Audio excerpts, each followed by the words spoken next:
आदरणीय अध्यक्ष महोदय,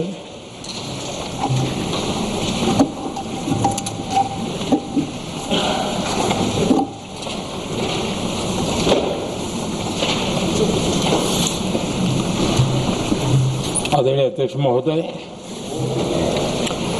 मैं इस सम्मानित सदन में पश्चिम एशिया में चल रहे संघर्ष और इसकी वजह से भारत के सामने आई चुनौतियों पर बात रखने के लिए उपस्थित हुआ हूं। इस समय पश्चिमी एशिया की हालत चिंताजनक है। बीते 2-3 हफ्तों में जयशंकर जी ने और हरदीप पुरी जी ने इस विषय पर सदन को जरूरी जानकारी दी है। अब इस संकट को 3 सप्ताह से ज्यादा हो रहा है। इसका पूरे विश्व की अर्थव्यवस्था पर, लोगों के जीवन पर बहुत ही विपरीत असर हो रहा है। इसलिए पूरी दुनिया इस संकट के जल्द से जल्द समाधान के लिए सभी पक्षों से आग्रह भी कर रही है। अध्यक्ष महोदय, भारत के सामने भी इस युद्ध ने अप्रत्याशित चुनौतियां खड़ी कर दी हैं। ये चुनौतियां आर्थिक भी हैं, नेशनल सिक्योरिटी से जुड़ी भी हैं और मानवीय भी हैं। युद्धरत और युद्ध से प्रभावित देशों के साथ भारत के व्यापक व्यापारिक रिश्ते हैं। जिस क्षेत्र में युद्ध हो रहा है वो दुनिया के दूसरे देशों के साथ हमारे व्यापार का भी एक महत्वपूर्ण रास्ता है। विशेष रूप से कच्चे तेल और गैस की हमारी जरूरतों का एक बड़ा हिस्सा यही क्षेत्र पूरा करता है। हमारे लिए ये रीजन एक और कारण से भी अहम है।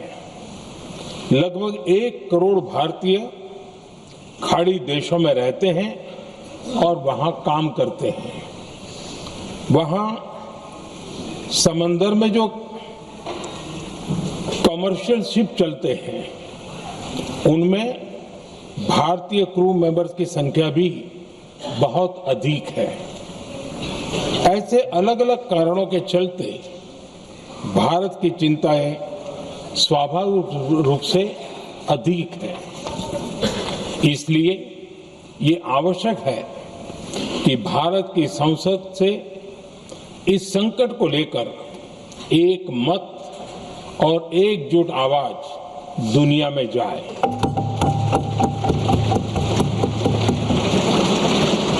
अध्यक्ष जी, जब से ये युद्ध शुरू हुआ है तब से ही प्रभावित देशों में हर भारतीय को जरूरी मदद दी जा रही है।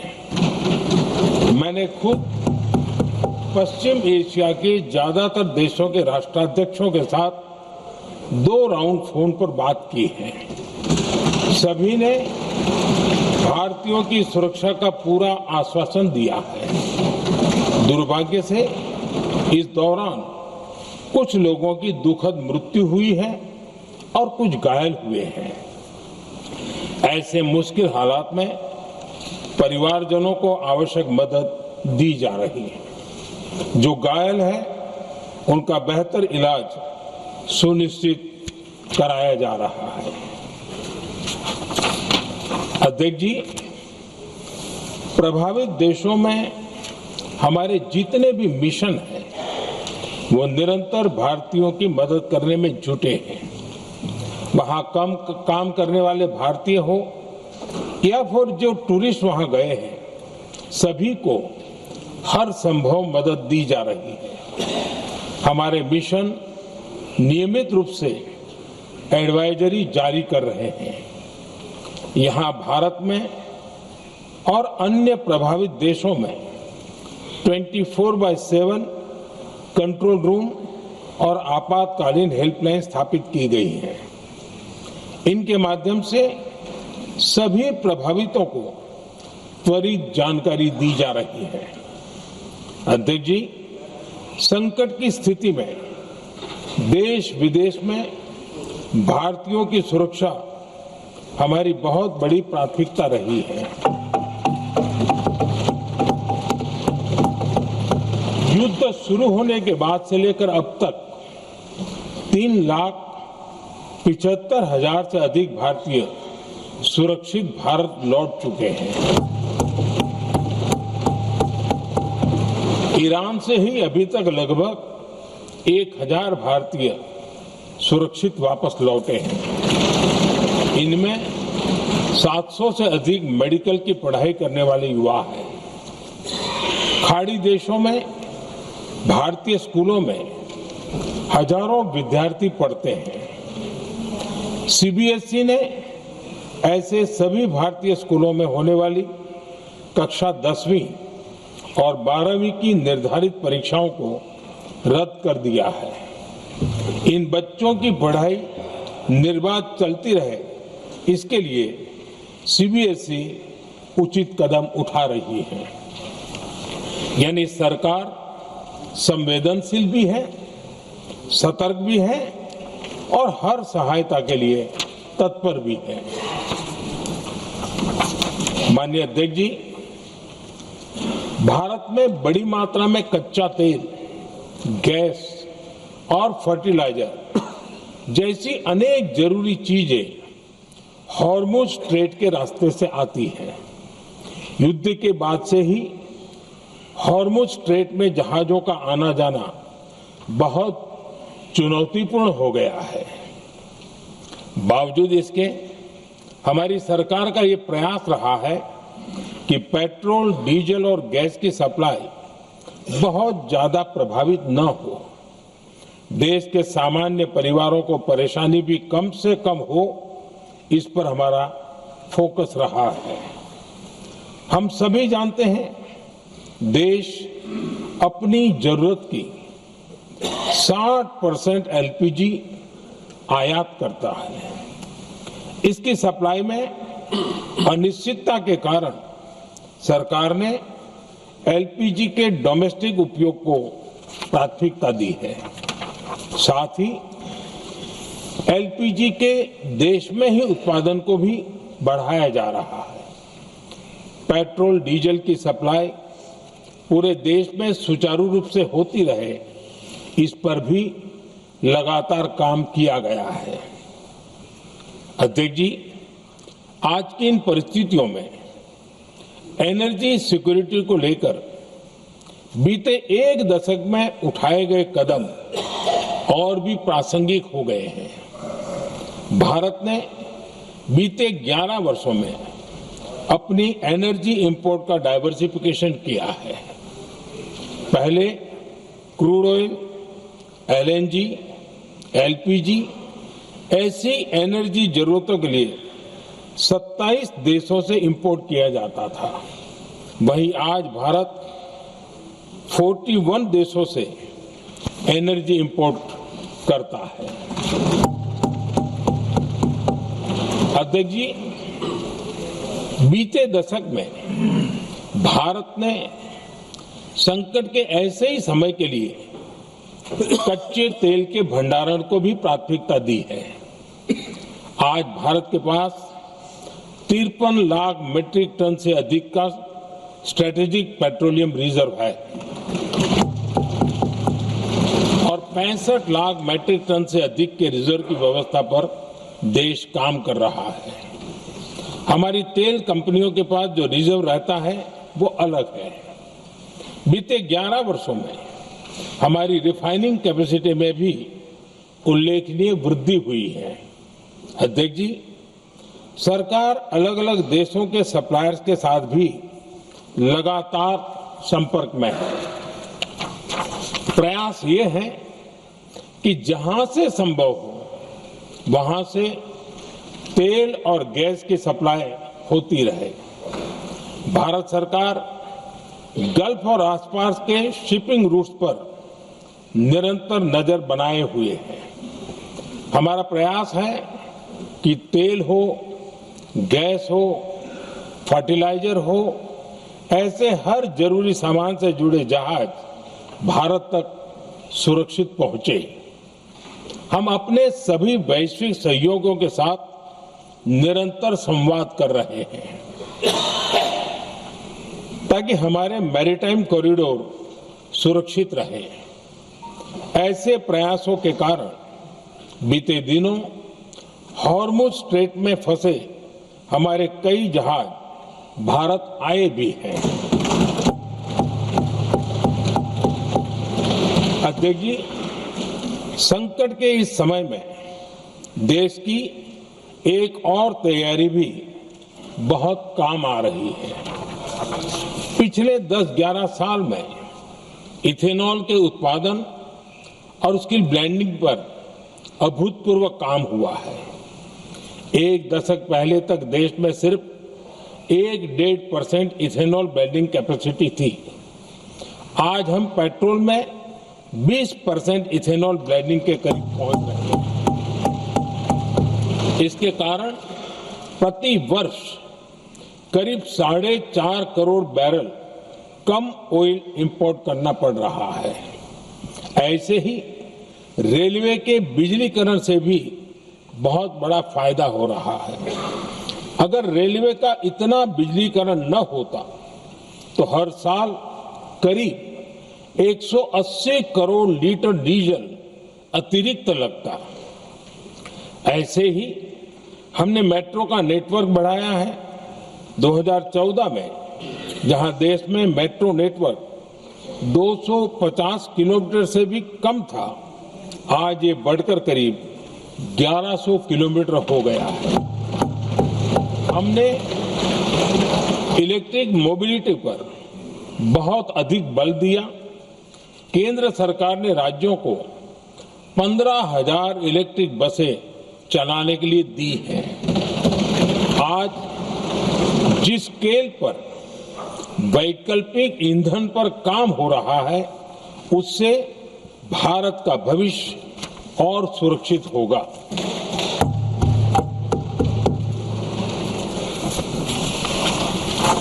आदरणीय अध्यक्ष जी, हम जानते हैं कि एनर्जी आज इकोनॉमी की रीढ़ है और ग्लोबल एनर्जी नीड्स को पूरा करने वाला एक बड़ा सोर्स वेस्ट एशिया है। स्वाभाविक है कि दुनिया भर की अर्थव्यवस्था वर्तमान संकट से प्रभावित हो रही है और भारत पर इसका कम से कम दुष्प्रभाव हो, इसके लिए निरंतर प्रयास किए जा रहे हैं। सरकार इसके शॉर्ट टर्म, मीडियम टर्म और लॉन्ग टर्म ऐसे हर असर के लिए एक रणनीति के साथ काम कर रही है। आज भारत की इकोनॉमी के फंडामेंटल्स मजबूत है। इससे भी देश को बहुत मदद मिली है। हम हर सेक्टर के स्टेक होल्डर्स के साथ चर्चा कर रहे हैं। जहां भी जरूरत है उस सेक्टर को आवश्यक सपोर्ट दिया जा रहा है। भारत सरकार ने एक इंटर मिनिस्ट्रियल ग्रुप भी बनाया है। ये ग्रुप हर रोज मिलता है और हमारे इंपोर्ट एक्सपोर्ट में आने वाली हर दिक्कत का आकलन करता है और ये ग्रुप आवश्यक समाधान पर भी निरंतर काम करता है। मुझे पूरा भरोसा है कि सरकार और इंडस्ट्री के साझा प्रयासों से हम परिस्थितियों का बेहतर सामना कर पाएंगे। माननीय अध्यक्ष जी, एक बड़ा सवाल ये है कि युद्ध का खेती पर क्या प्रभाव होगा। देश के किसानों ने हमारे अन्न के भंडार भर रखे हैं, इसलिए भारत के पास पर्याप्त खाद्यान्न है। हमारा ये भी प्रयास है कि खरीफ सीजन की ठीक से बुआई हो सके। सरकार ने बीते सालों में आपात स्थिति से निपटने के लिए खाद की पर्याप्त व्यवस्था भी की है। अतीत में भी हमारी सरकार ने दुनिया के संकटों का बोझ किसानों पर नहीं पड़ने दिया था। कोरोना और उस समय के युद्धों के दौरान उस समय भी ग्लोबल सप्लाई चेन में डिस्ट्रप्शन आ गई थी। दुनिया के बाजार में यूरिया की एक बोरी 3,000 रुपये तक पहुंच गई, लेकिन भारत के किसानों को वही बोरी 300 रुपये से भी कम कीमत में उपलब्ध कराई गई। अध्यक्ष जी, देश के किसानों को इस प्रकार के संकटों से बचाने के लिए भी बीते वर्षों में अनेक कदम उठाए गए हैं। पिछले एक दशक में देश में 6 यूरिया प्लांट शुरू किए गए हैं। इससे सालाना 76 लाख मैट्रिक टन से अधिक की यूरिया प्रोडक्शन कैपेसिटी जुड़ी है। इस दौरान डीएपी और एनपीकेएस जैसी खाद का घरेलू उत्पादन भी करीब 50 लाख मैट्रिक टन बढ़ाया गया है। इतना ही नहीं, तेल और गैस की तरह खाद के आयात को भी डाइवर्सिफाई किया गया है। ऐसे ही डीएपी और एनपीके के आयात के लिए भी हमने अपने विकल्पों को विस्तार किया है। अध्यक्ष जी, सरकार ने देश के किसानों को made in India nano urea का विकल्प भी दिया है। सरकार किसानों को प्राकृतिक खेती के लिए भी प्रोत्साहित कर रही है। पीएम कुसुम योजना के तहत किसानों को 22 लाख से ज्यादा सोलर पंप दिए गए हैं। इससे भी डीजल पर उनकी निर्भरता कम हुई है। मैं सदन के माध्यम से देश के किसानों को विश्वास दिलाता हूं कि सरकार किसानों की हर संभव मदद करती रहेगी। आदरणीय अध्यक्ष जी, युद्ध का एक बहुत बड़ा चैलेंज ये भी है कि भारत में गर्मी का मौसम शुरू हो रहा है। आने वाले समय में बढ़ती गर्मी के साथ बिजली की डिमांड बढ़ती जाएगी। फिलहाल देश के सभी पावर प्लांट्स के पर्याप्त कोल स्टॉक उपलब्ध है। भारत ने लगातार दूसरे साल 100 करोड़ टन कोयला उत्पादन करने का रिकॉर्ड बनाया है। पावर जनरेशन से लेकर पावर सप्लाई तक के हमारे सभी सिस्टम की निरंतर मॉनिटरिंग भी की जा रही है और सरकार की तैयारियां उसको रिन्यूएबल एनर्जी से भी मदद मिली है। बीते दशक में रिन्यूएबल एनर्जी की तरफ देश ने बड़े कदम उठाए हैं। आज हमारी total install power generation capacity का आधा हिस्सा रिन्यूएबल सोर्स से आता है। हमारी कुल रिन्यूएबल क्षमता आज 250 गीगावाट के ऐतिहासिक आंकड़े को पार कर गई। बीते 11 वर्षों में देश ने अपनी सोलर पावर कैपेसिटी करीब 3 गीगावाट से बढ़ाकर 140 गीगावाट तक पहुंचाई है। बीते वर्षों में देश में करीब 40 लाख रूफटॉप सोलर लगे हैं। इसमें पीएम सूर्यघर मुफ्त बिजली योजना से भी लोगों को काफी मदद मिली है। गोवर्धन योजना के तहत देश में आज 200 कॉम्प्रेस बायोगैस प्लांट भी काम करना शुरू कर चुके हैं। ये सारे प्रयास आज देश के बहुत काम आ रहे हैं। सरकार ने भविष्य की तैयारी और बढ़ाते हुए शांति एक्ट माध्यम से देश में न्यूक्लियर एनर्जी के उत्पादन को भी प्रोत्साहित किया है।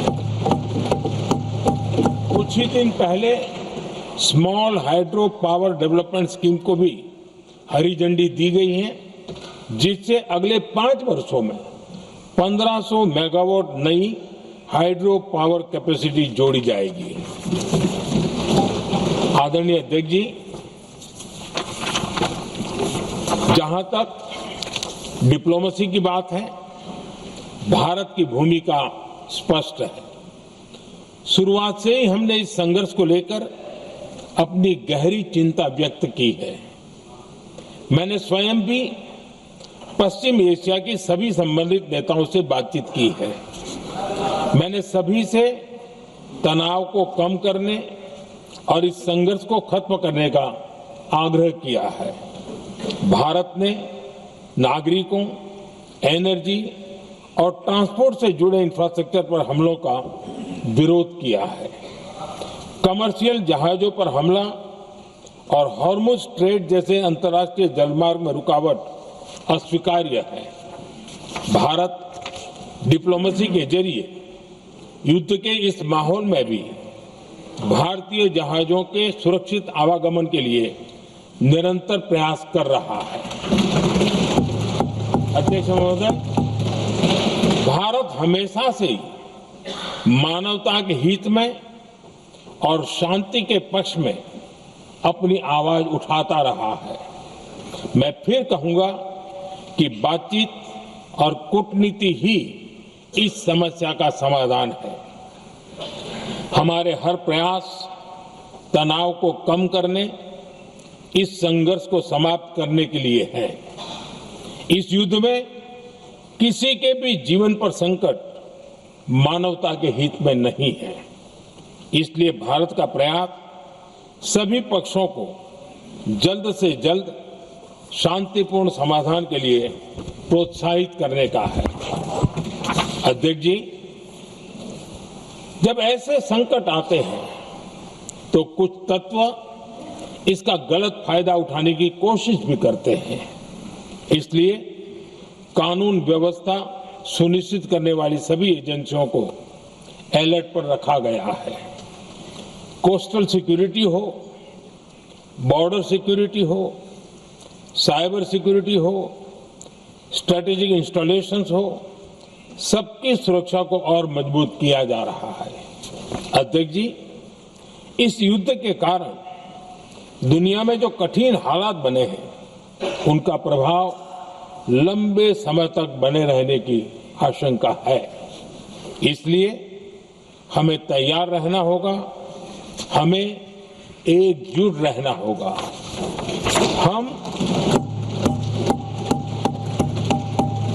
हम कोरोना के समय भी एकजुटता से ऐसी चुनौतियों का सामना कर चुके हैं। अब हमें फिर से उसी तरह तैयार रहने की आवश्यकता है। धीरज के साथ, संयम के साथ, शांत मन से हमें हर चुनौती का मुकाबला करना है और यही हमारी पहचान है, यही हमारी ताकत है। और हाँ, हमें बहुत सावधान और सतर्क भी रहना है। हालात का फायदा उठाने वाले झूठ फैलाने का प्रयास करेंगे, ऐसे लोगों की कोशिशों को सफल नहीं होने देना है। मैं देश की सभी राज्य सरकारों से भी इस सदन के माध्यम से आग्रह करूंगा, ऐसे समय में कालाबाजारी करने वाले, जमाखोरी करने वाले एक्टिव हो जाते हैं। इसके लिए कड़ी मॉनिटरिंग जरूरी है। जहां से भी ऐसी शिकायतें आती हैं, वहां त्वरित कार्रवाई होनी चाहिए। देश की हर सरकार और देश का हर नागरिक जब मिलकर चलेंगे तो हम हर चुनौती को चुनौती दे सकते हैं। इसी आग्रह के साथ मैं अपना वक्तव्य समाप्त करता हूं। बहुत बहुत धन्यवाद।